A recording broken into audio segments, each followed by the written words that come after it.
Good morning, and welcome to the Analog Devices second quarter fiscal year 2024 earnings conference call, which is being audio webcast via telephone and over the web.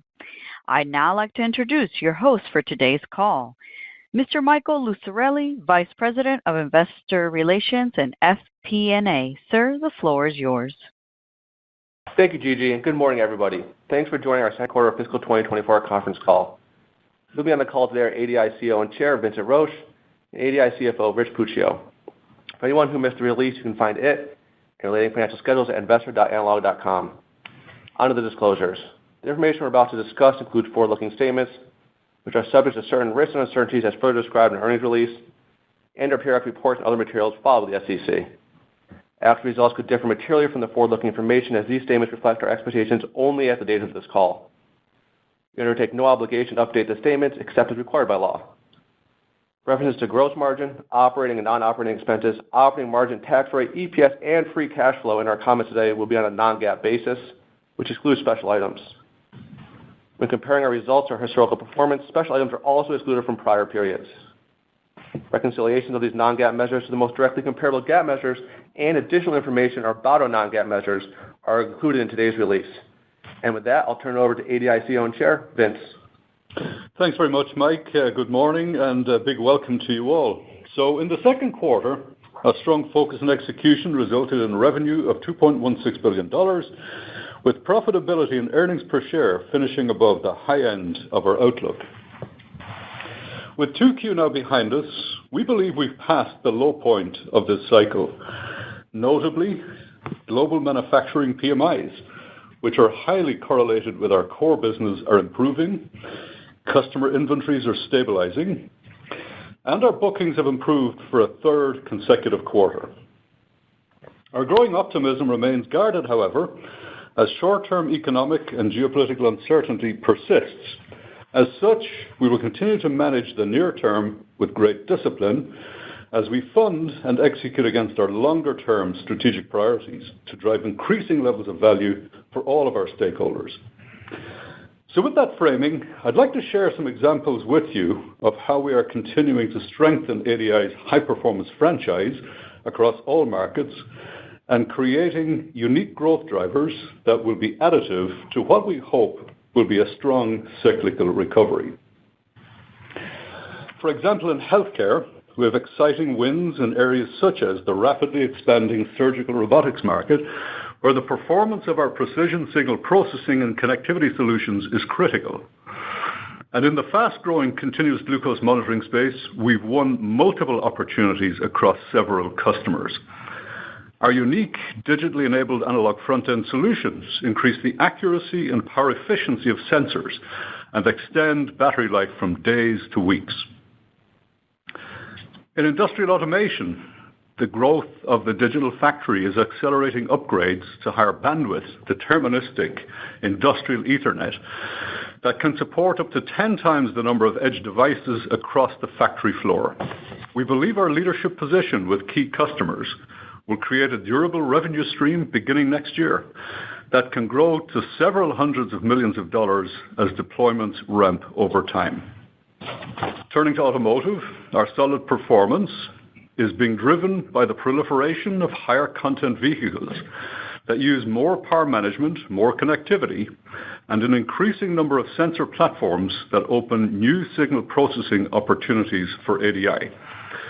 The increasing content per vehicle is a pervasive trend across all vehicle types: combustion engines, hybrids, and full EVs. For example, in advanced safety, we've increased our GMSL design wins from 12 to 15 of the top 20 OEMs and expanded our engagements at 2 European and 1 Korean OEM who intend to deploy our high-performance, high-bandwidth connectivity solution across a larger share of their fleets. We've also seen strong attach for our functionally safe power, which is used with sensors and displays in ADAS systems, and recently increased share at the leading global car manufacturer.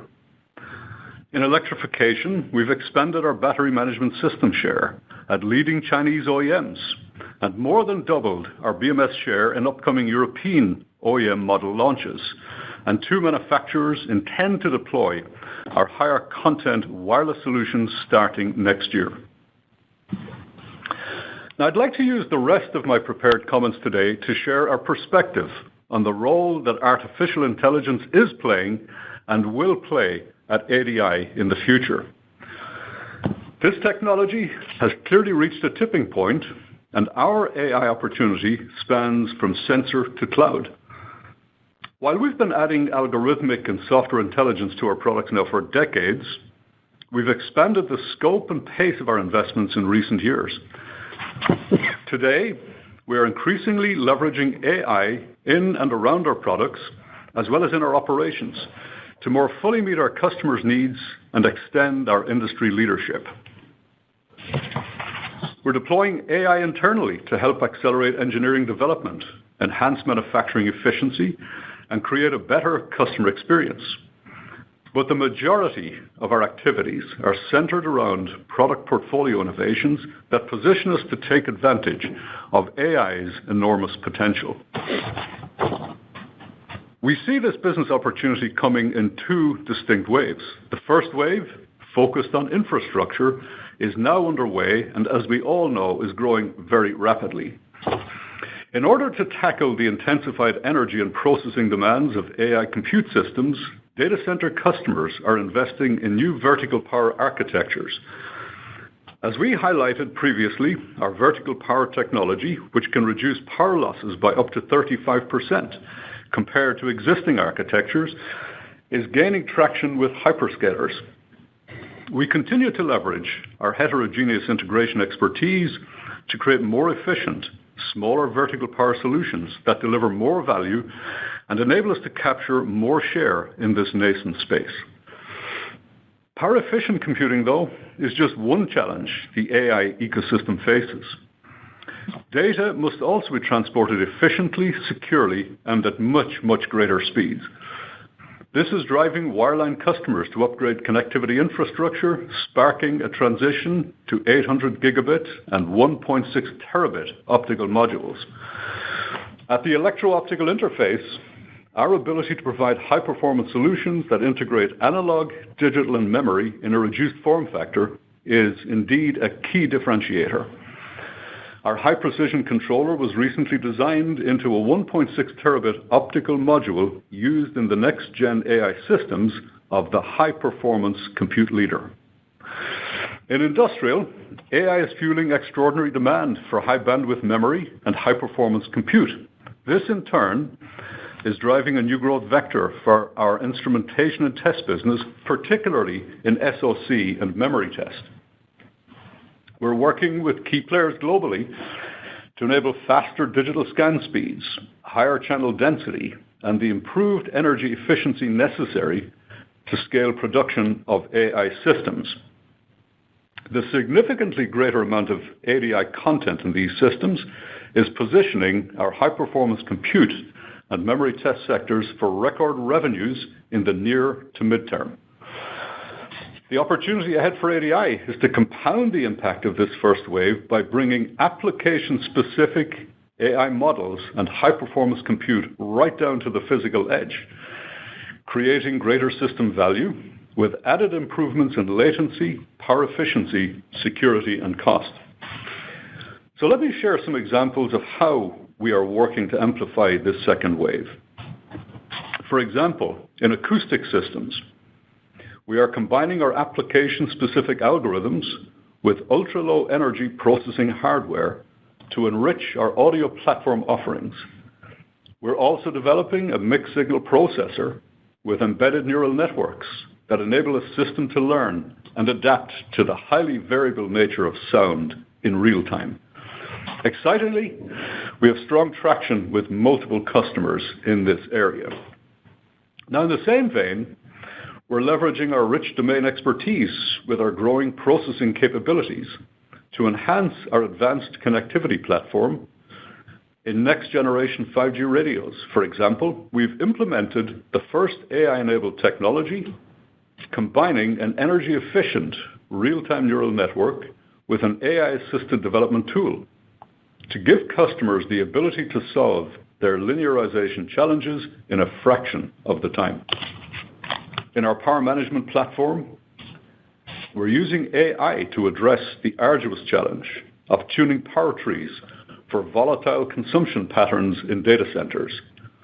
Our solutions reduce complexity for power engineers and compress the time required from weeks to hours, helping to lower costs and, of course, accelerate time to market.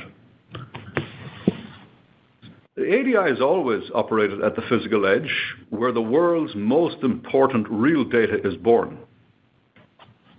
As multimodal AI becomes more pervasive at the edge, and a diversity of sensor types is used to unearth deeper insights, we expect to see an explosion of demand that will accelerate growth for our broad signal chain as well as power portfolios. In short, ADI's AI future looks bright across the continuum of sensor to cloud. So in closing, I'm very proud of how our team has executed in one of the largest downturns the semiconductor industry has seen. More importantly, I've never been more excited about how we're positioned for the future and what it holds for ADI. And so with that, I'm going to hand it over to Rich. Thank you, Vince, and let me add my welcome to our second quarter earnings call. As a reminder, our first quarter 2024 was a 14-week quarter, so we are going to limit our comparisons this quarter to year-over-year only. Second quarter revenue of $2.16 billion finished above the midpoint of our outlook. This result was down 34% year-over-year. Industrial represented 47% of revenue in the quarter and was down 44% year-over-year. As expected, all applications were impacted by inventory digestion. However, aerospace and defense revenues outperformed broader industrial. Automotive represented 30% of revenue and was down 10% year-over-year. Continued growth in our leading connectivity and functionally safe power franchises balanced broad-based declines elsewhere. Communications represented 11% of revenue and was down 45% year-over-year. Inventory digestion and weaker demand impacted both our wireline and wireless businesses. And lastly, consumer represented 11% of revenue and was down 9% year-over-year, with growth in portables partially offsetting declines across other applications. Now let's move from the top line to the rest of the P&L. Second quarter gross margin was 66.7%, down sequentially and year-over-year, driven by unfavorable mix, lower revenue, and lower utilization as we continue to reduce inventory. Operating expenses in the quarter were $598 million, down significantly year-over-year, driven by lower variable compensation and strong organization-wide execution on cost control. Operating margin of 39% exceeded the high end of our outlook. Non-operating expenses finished at $64 million, and the tax rate for the quarter was 10.6%.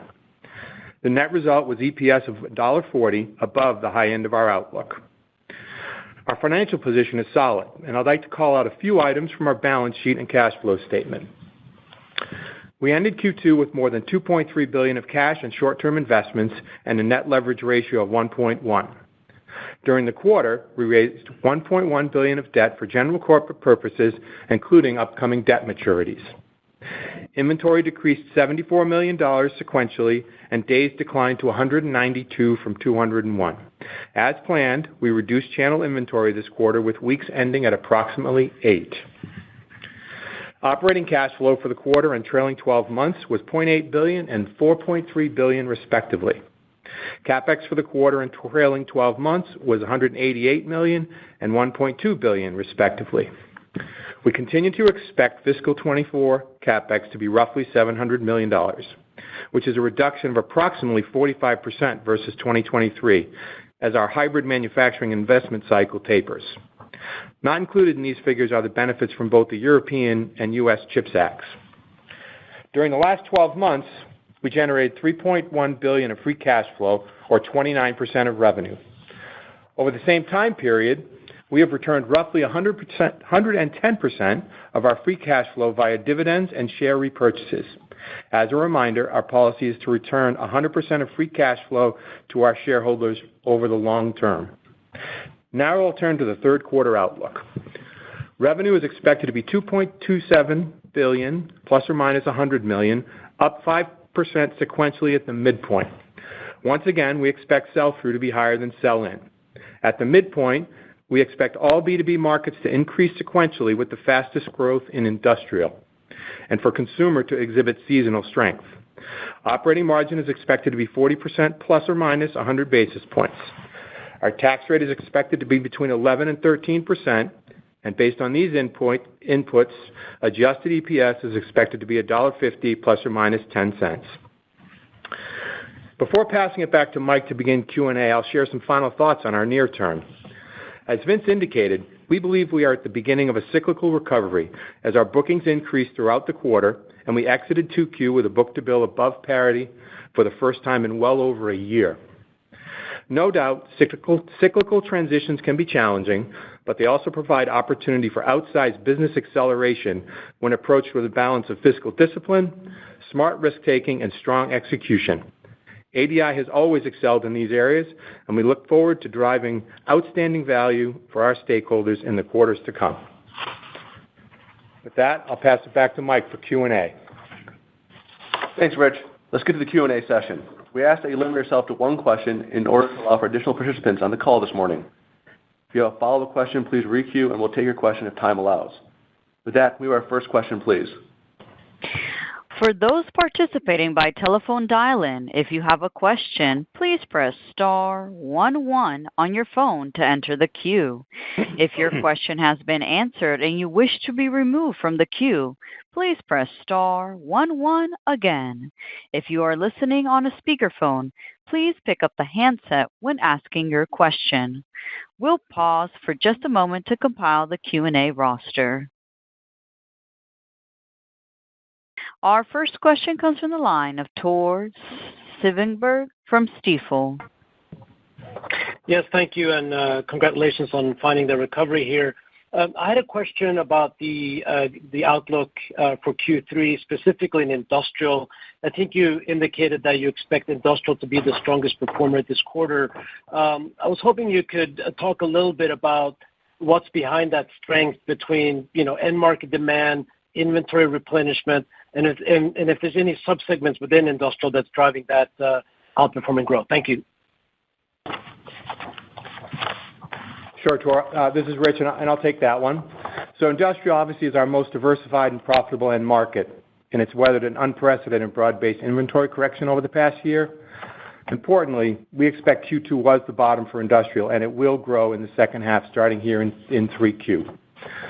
Stronger PMIs are supporting the broad-based bookings we've seen for the 3 consecutive quarters now. As mentioned in the prepared remarks, we're planning to reduce channel inventory further in Q3, which impacts industrial more than any other market. This will be more than a year of under-shipping consumption, one reason we believe inventory headwinds have stabilized for industrial.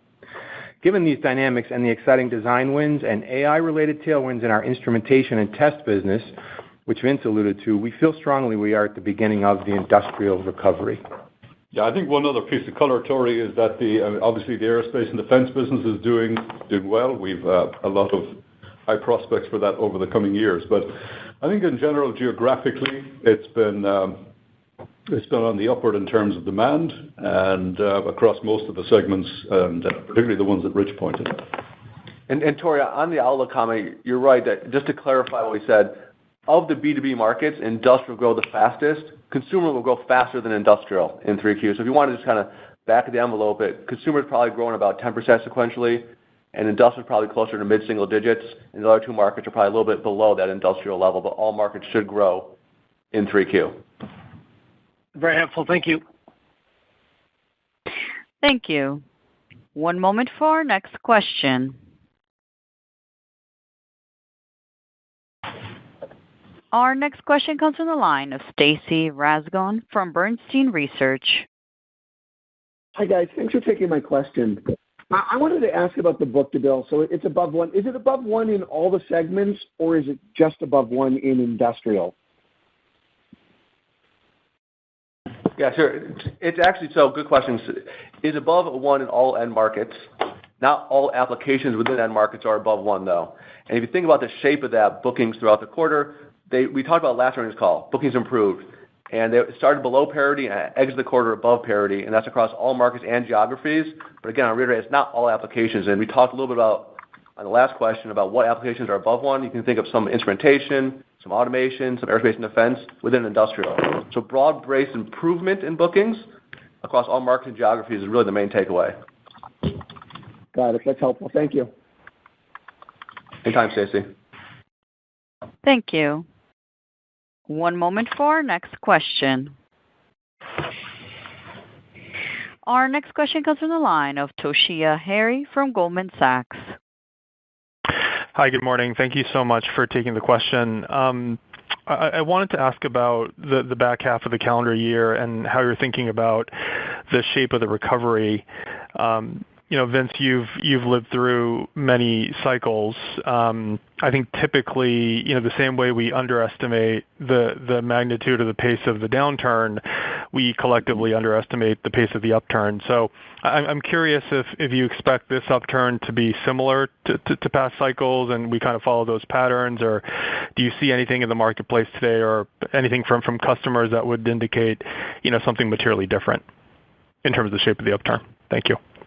Yeah, thanks, Toshiya. So, look, first off, we believe we've seen the bottom of the cycle. And, as Mike indicated, the stronger PMIs that we've seen, particularly in the industrial sector, give us a lot of confidence. And there's a strong correlation between our industrial business, which is about half of the company's total revenue. And as we've said now a few times, bookings and backlog coverage out, for the next several months beyond this quarter would give us strong indications that we expect continued growth during the second half of the year. I'll also point out, I think, for 2025, we will have a brisk growth year. That's my sense. We're asked all the time, what's the shape going to be? Well, I don't really know what the exact shape is going to be, but I think we're on the upward trajectory. We have confidence in that across the board. Thank you. Thanks, Toshiya. Thank you. One moment for our next question. Our next question comes from the line of Vivek Arya from Bank of America Securities. Thanks for taking my question. What is the right way to understand the true change in end demand if we set aside all the inventory fluctuations? So, for example, is it worthwhile seeing what did distribution sell through do year on year in Q2? What is the assumption for Q3? And does that inform us in any way about, can Q4 be seasonal, whatever is the version of seasonality? I'm just trying to see, the right apples to apples way of looking at what is end demand doing, setting aside all this inventory noise. Yeah. Well, look, I think it's very hard to answer that question simply because, when history is written, we're going to get the average of what's happened pre-pandemic and post-pandemic. So there's been so much ringing in the system, demand overshoot and then demand undershoot. But my sense is, certainly from our perspective, I think, we're very well positioned to be able to capture the upside if things grow faster than we expect. We've got a lot of inventory on the balance sheet. We've kept inventory closer to ADI, less downstream. We've got as well a tailwind here from AI, which I think is going to be a multi-year tailwind. So we've got that pushing us along. But at the same time, we've got high interest rates. We've got still relatively high inflation in many places. So I think ultimately the size of the recovery and the pace of the recovery will have a strong economic and geopolitical tone to it. But overall, my sense is we'll see good growth for the remainder of this year and strong growth in 25. And beyond that, I think we've got many, many growth drivers that we feel very confident about. We're selling more value into each of our customers and each of our segments. I feel good about the place that semis are in as an industry right now as well, in terms of overall demand, as the edge becomes more intelligent and the cloud builds out.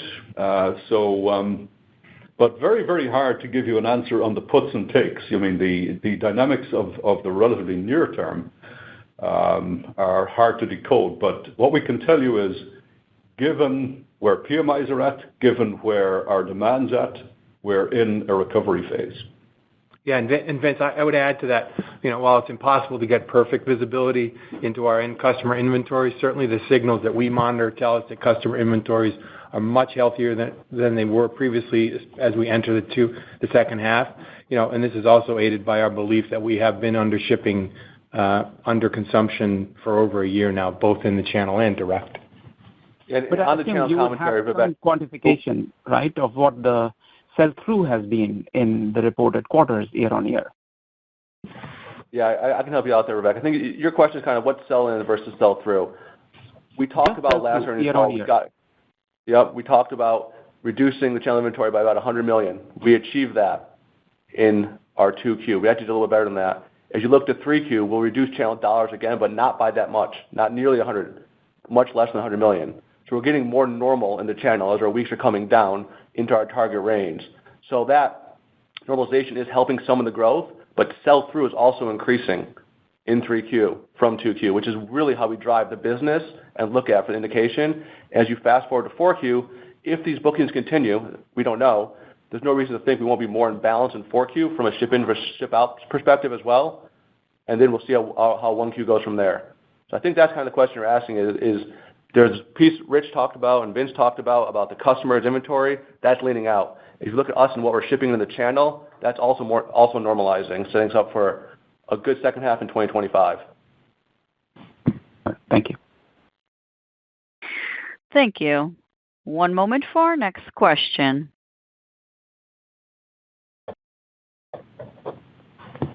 Our next question comes from the line of Christopher Danley from Citigroup.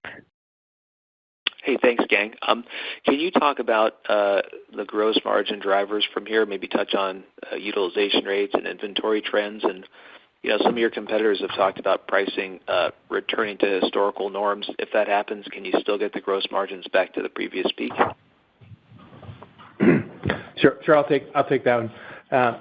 From a gross margin and utilization perspective, we talked a little bit about this in the Q1 call. We expect both utilization and gross margin bottomed in our Q2.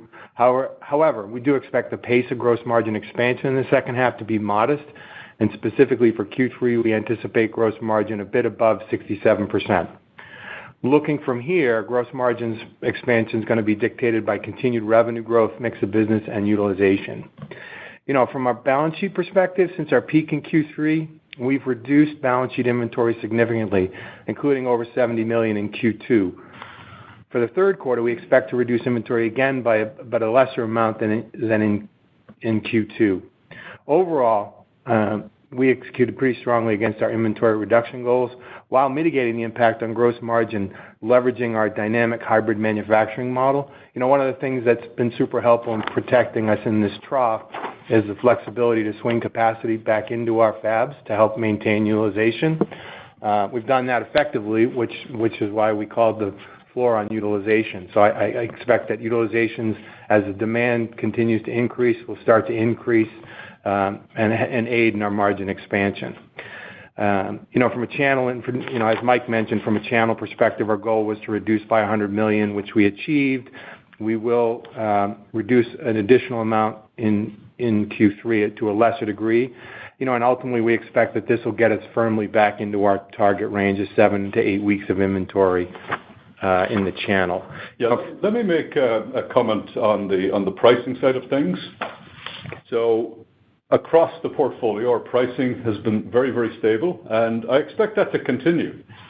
Our products are very sticky. The franchise is very diversified, got lots of long life products in it, and we tend to hang on to our sockets for I think on an average more than a decade. So clearly where the competition is for the new sockets, right? But ADI has the premier innovation system in the analog mixed signal space, and we've been pushing that innovation. While others are focused on volume, we're focused on value. So I think it's a very, very different approach to things. We're not a commodity supplier at all, so we're not immune to price pressure, but we are more protected. I think we have a better moat because of the innovation value that we generate. And I'll note as well, our ASPs are more than 4 times the average, and it's our innovation premium that enables us as well to capture more value and to produce the kinds of gross margins that we do. Great. Thanks, guys. Thanks, Chris. Thank you. One moment for our next question. Our next question comes from the line of Ross Seymour from Deutsche Bank. Hi, guys. Congrats on marking the trough and turning the corner. Vince, I wanted to ask a bigger picture question. I think it's been 4 years since you guys bought Maxim, and I believe it was 4 years prior to that with Linear. So how are you looking at the M&A environment, and are there any kind of pieces to the puzzle that you wish you had? Yeah, thanks, Ross. So, yeah, we've always acquired assets that get ADI ahead of customers' needs. We tend to take a long-term view, get ahead of our customers' needs. Obviously, we've been very, very selective. I will say, Ross, it's fair to say that in terms of scale and scope of analog high-performance franchise, we are where we need to be. So, analog mixed signal power, we've got a wonderful power franchise now. But we've been adding, I alluded in my remarks or stated in my prepared remarks that we have been putting more software content, more digital content, and we've also been, for about 7 or 8 years now, developing machine learning, neural networking capabilities. So those are areas where, as the world becomes more and more software defined, that is clearly an area where ADI has been organically investing. We've done some more tuck-in type acquisitions as well that help us in that area. But, I think right now we're really focused on making sure that we fully capture all the synergies from the revenue synergies from Maxim. And, but, when we have, we're always looking, by the way, we're always looking for assets. But clearly, I think analog is complete, and it's other areas we're now looking. Thank you. Thanks, Ross. Thank you. One moment for our next question. Our next question comes from the line of Mark Lipacis from Evercore ISI. Hi, thanks for taking my question. This is for you, I think. If you adjust your revenues for the step function increase that you had for pricing, it looks like on a unit basis, you're shipping 25% below the trend line. And I don't think you shipped that far below your long-term trend line since the world financial crisis. And at the same time that's happening, you talked about your customers lowering, the supply chain lowering inventories, you're lowering inventories. And it seems like there's a real risk that the industry is setting up for you, and the industry is setting up for a really tight supply environment, maybe even as early as the end of this year or early next year. And I'm wondering, how do you think is there a risk that we enter that kind of a scenario?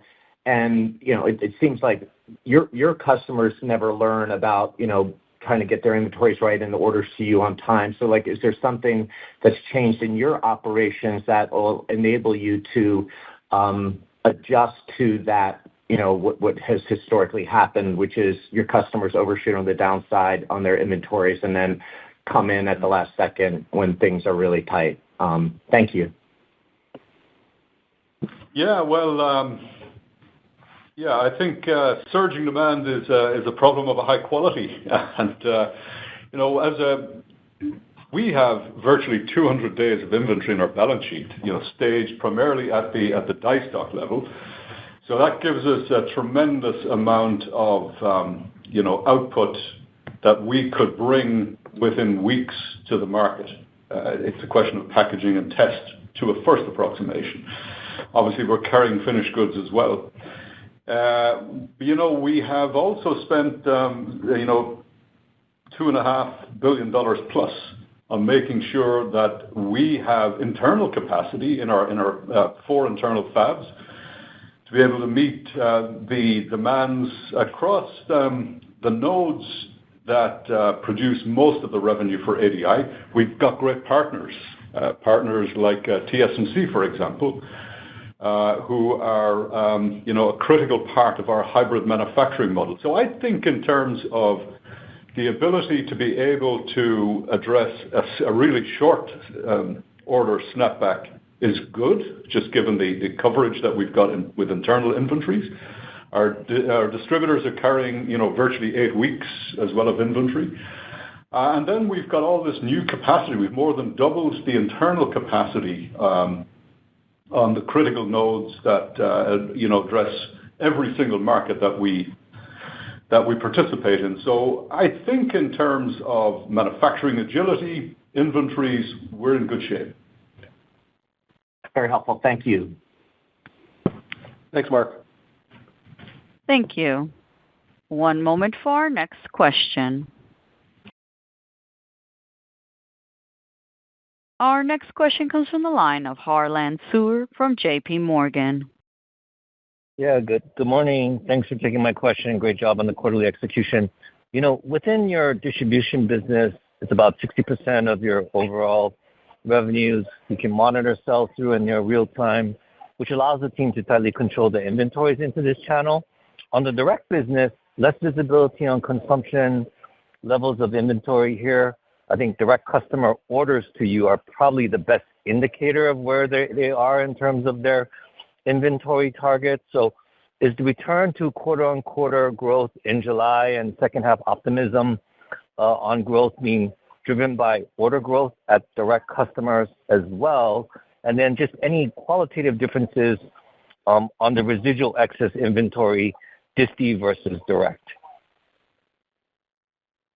Yeah, hi, Harlan, it's Mike. Yes, the direct orders we talk about are direct orders as well as channel orders, but what's driving the growth is direct sales out of the channel on a sell-through basis as well as shipments directly to our end customers.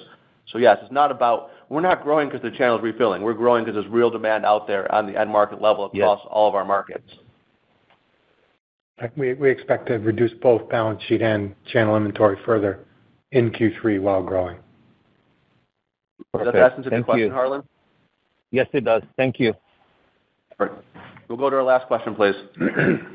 Thank you. One moment for our next question. Our next question comes from the line of Joseph Moore from Morgan Stanley. Great, thank you. I wanted to also touch on your margin profile. You used to peak with operating margins in kind of the low 40s, and now you're, as you said you would, in a very difficult trough. You're troughing it for the full year, probably above 40. So that's pretty good structural improvement. Can you talk about that? What's going on if you sort of look over a decade? Why is your through cycle margin profile going up so much?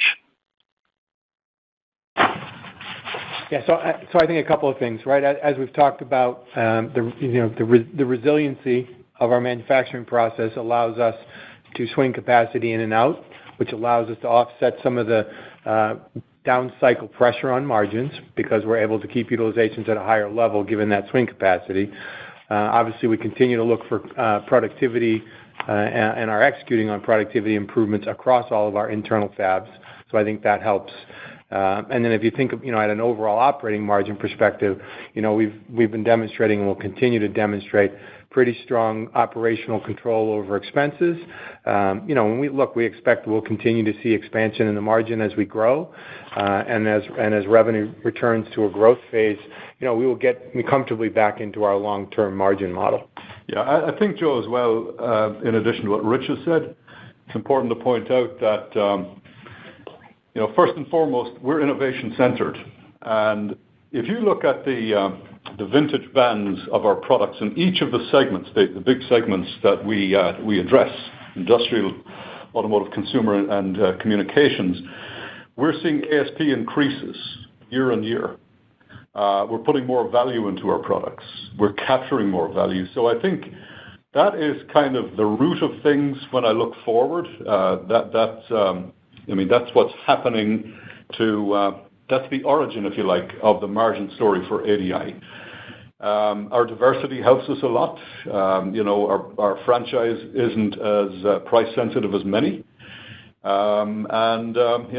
I said earlier, life cycles matter. When we get our products designed in, the pricing is tremendously stable. The other thing that's been happening from a price dynamic over the last several years is that, whereas Moore's Law kind of taught everybody that we could give back lots of the value that was generated in prior years in the new year, that has stalled. That has stopped. We asymptote roughly to zero now. We don't give price away. We compete for sockets and compete in innovation, but that is really the origin of ADI's margin story. All right. Thank you, Joe. And thanks, everyone, for joining us this morning. A copy of the transcript will be available on our website, and all reconciliations are there as well. Have a great Memorial Day weekend, and thank you for listening in on ADI's call. This concludes today's Analog Devices conference call. You may now disconnect.